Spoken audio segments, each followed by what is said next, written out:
Good morning. Excuse me. Good morning. My name is Paul Smith. I am a communications technician with AT&T, and I'm representing the technicians with the low speed data center.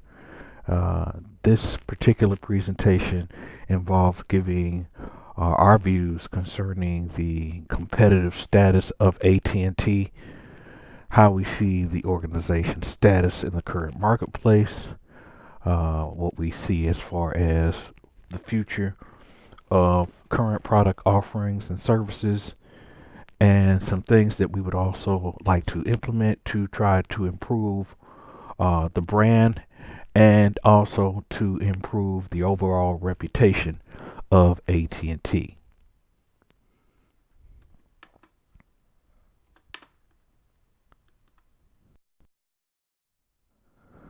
Some of the things we're going to be looking to do here is to identify some of the critical issues that could impede the future growth of the organization.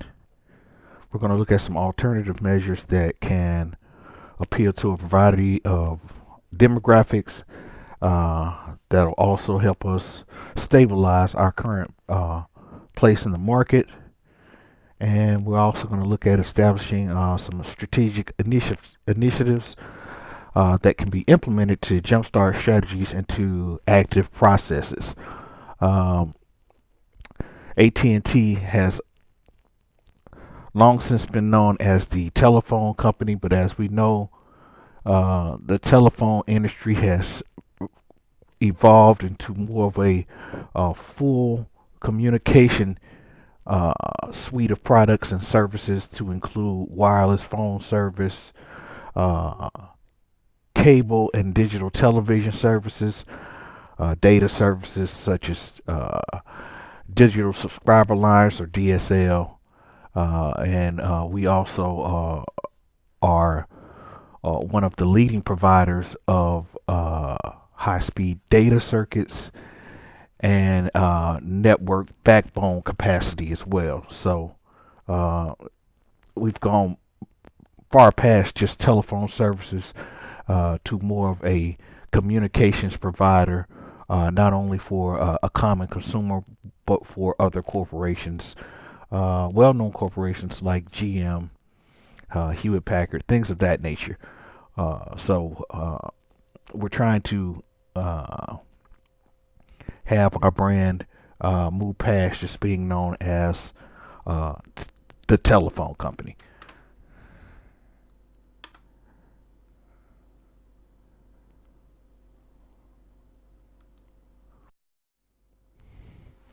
Now, AT&T has been a staple in the telecommunications industry for over 125 years, and it is still one of the most identifiable brands in the industry.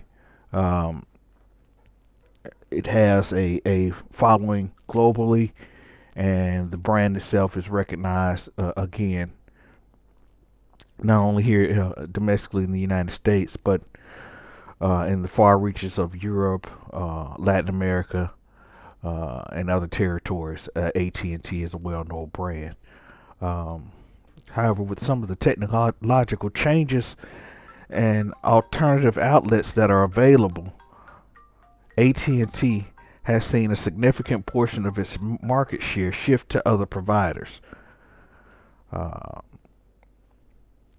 Competitors such as Sprint and Verizon um, have a large following for their wireless services. There are some secondary alternative providers such as Boost Mobile, T-Mobile, Metro PCS, TracFone. These are secondary wireless providers that can provide a low cost alternative to customers who do not necessarily want to be tied into any type of contract or cannot afford any of the high cost plans that traditional providers may may give to them. And so these are some of the things that our organization currently has to contend with in order to stay as a brand that customers will be attracted to and will be loyal and maintain service with us. One of the things that haunts us is, uh, first of all, our pricing points. AT&T has traditionally been known to be one of the more expensive carriers, uh, and also we have been working uh, continuously to improve our coverage. Uh, Over the past several years, Verizon has been a leader in coverage. They've been able to boast more coverage area than AT&T. However, we have been improving our footprint wirelessly, and we are gaining tremendously on Verizon. But again, we have to contend with the pricing and coverage. Uh,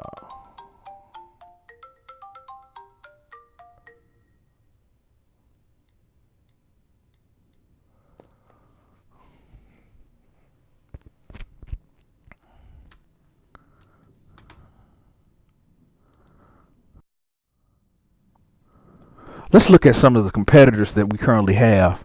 Um, we're going to just look at two of our main competitors, and this is basically on the wireless side.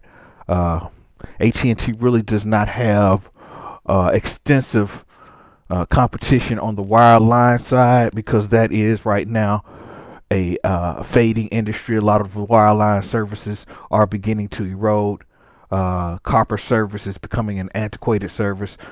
So mainly these particular competitors are going to be ones that we are in stiff competition with on the mobility side. Verizon right now is the number two U.S. telecom service provider overall after AT&T, and it holds the top spot in wireless services ahead of AT&T Mobility. It offers a wide range of telecom and managed network services and IT services to commercial and government clients in more than 150 countries.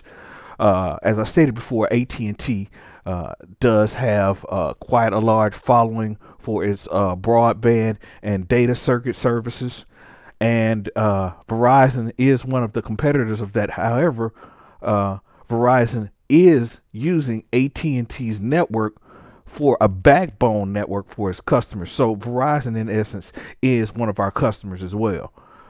So that's one of the advantages that we have with having one of the largest networks is that we can provide uh, backbone services to our competition in order for them to provide service to their own customers.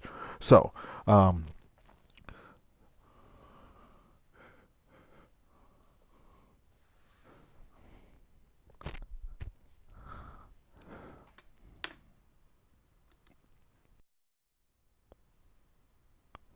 Sprint Communications is the number three wireless carrier behind Verizon and AT&T in terms of subscribers. Um, Actually, Sprint has been going through several years of transition.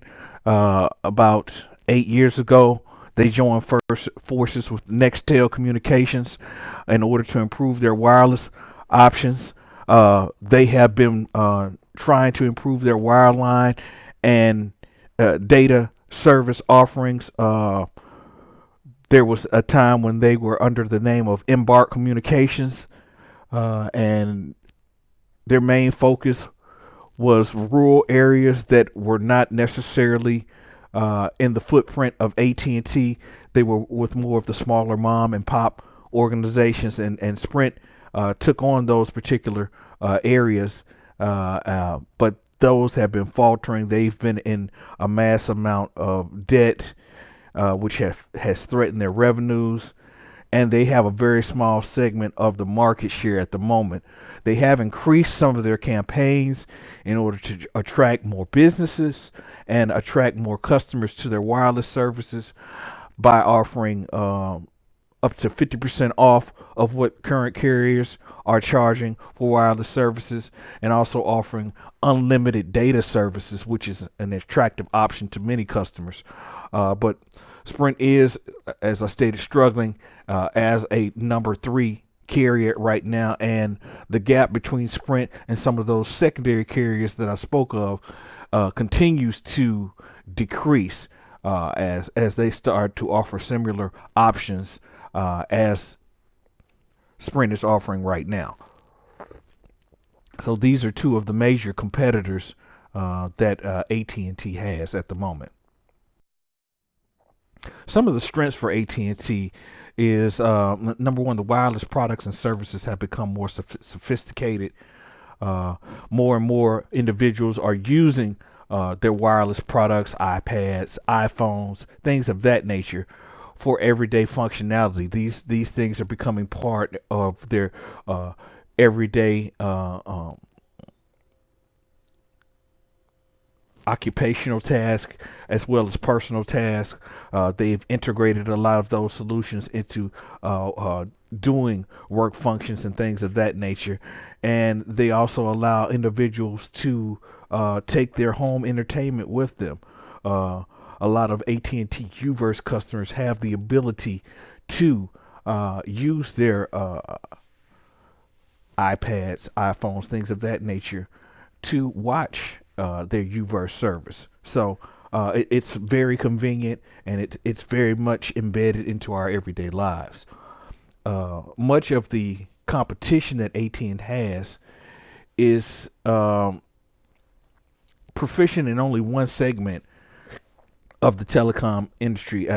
As I stated before, for example, Sprint is basically more on the wireless side. Verizon, even though they do have some wireline services, they are they focus much of their resources on the wireless side of the industry as well. So AT&T has that diversification where they are able to offer a plethora of services to other entities besides wireless services. So they have that, and they are also an industry leader in IP-based technologies, uh, uh, and that involves those data circuits and things of that nature. So uh,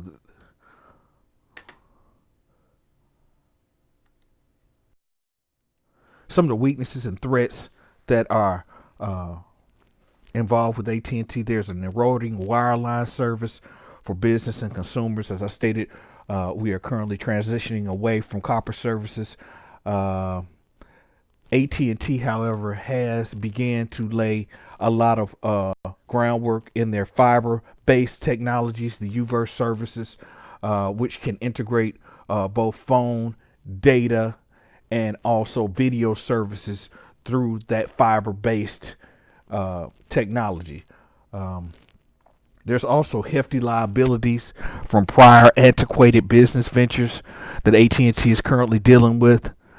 They are constantly dealing with hefty government regulations. The organization has been fined here recently uh, millions of dollars for some practices that took place uh, with their wireless uh, organization, things of that nature. And those are some things that need to be cleaned up in order to help improve that revenue stream for AT&T.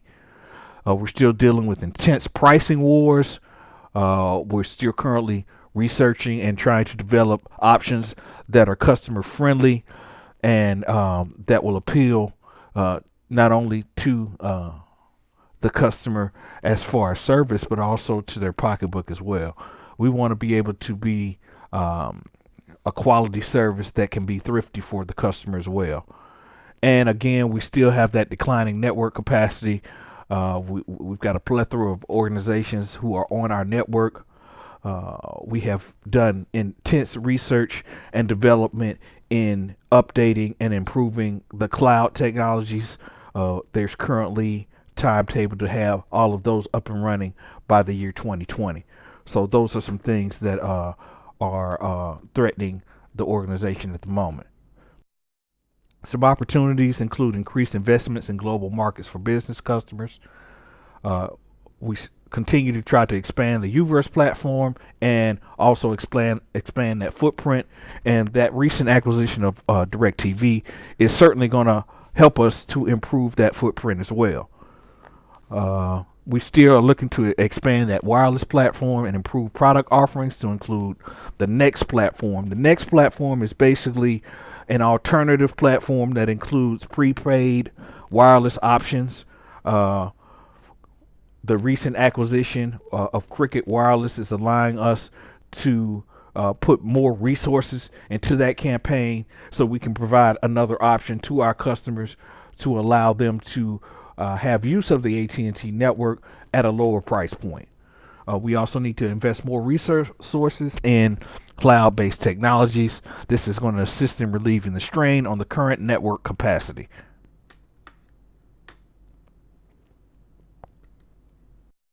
Some recommendations. Number one, I think one thing that needs to be done is we need to redirect our focus back on the customers.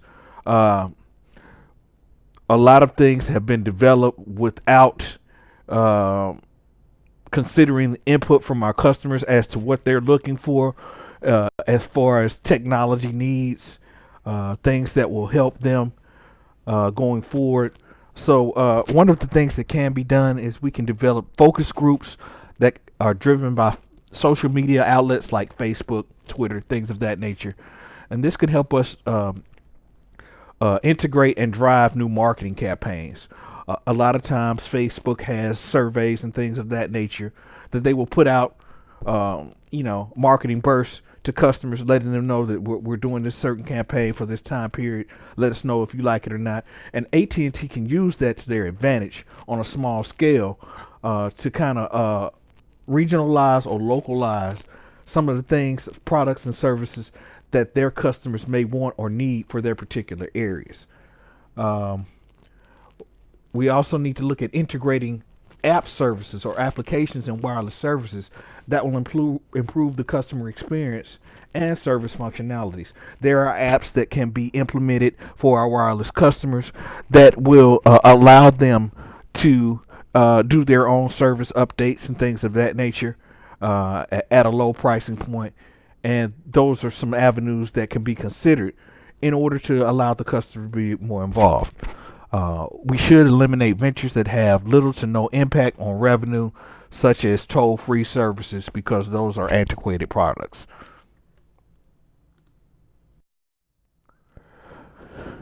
The social media pages, those can be updated and engaged in a relatively short period of time. That will allow us to initiate the marketing strategy. Wireless enhancements involving new applications can be coordinated and rolled out within a 6 month period. And internal focus groups and individual work groups can be implemented to help improve employee relations. A lot of employees, like customers, also feel disconnected with the company's direction.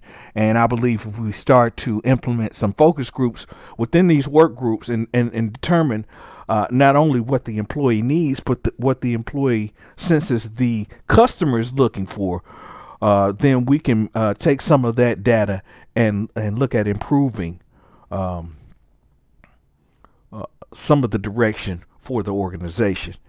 Uh, Again, oftentimes there are going to be some unexpected delays or issues, but those are some things that can be addressed at the time.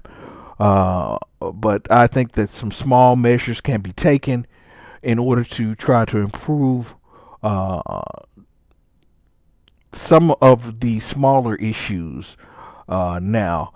And eventually, once these are resolved, then we can slowly matriculate into tackling some of the larger issues that have been slowing our revenue and that could help increase our stock valuation and improve our brand.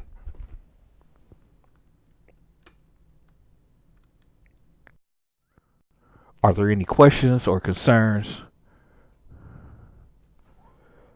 If not, I would like to thank you for your time, and I hope you enjoyed the presentation I brought before you today. Thank you.